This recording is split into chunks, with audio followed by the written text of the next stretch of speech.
It wasn't their fault that they got HIV. They didn't deserve to get HIV. They didn't deserve to die of AIDS. But they did. Factor 8.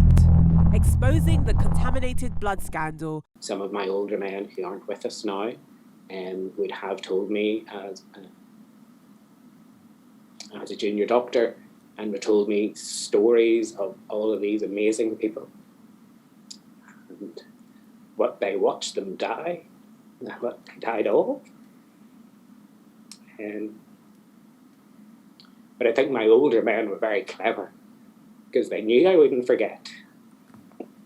And in some way telling me, these men, I say their name with pride. I'm so proud of them. They did nothing to warrant what happened. And yet, families have been so affected that they've lived many years of not telling anybody what happened to them, as if it's a little secret that they can't get out. And that's eaten away at people to think that they can't share what happened. But it wasn't their fault that they got HIV. They didn't deserve to get HIV. They didn't deserve to die of AIDS. But they did. And I stand on the history of the service and remember them. And every time you inject recombinant factor, you remember why you injected. You remember why did such legs gone through in order to get it. And you can't unforget.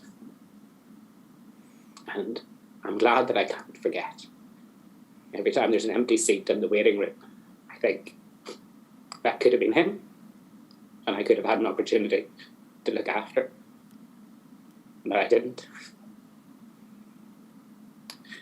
So yeah, I think my career has changed from what little green consultant in 2008 thought I could save the world, and all we can ever do is try to improve on what has gone before. That's what I'll always strive to do. Factor 8.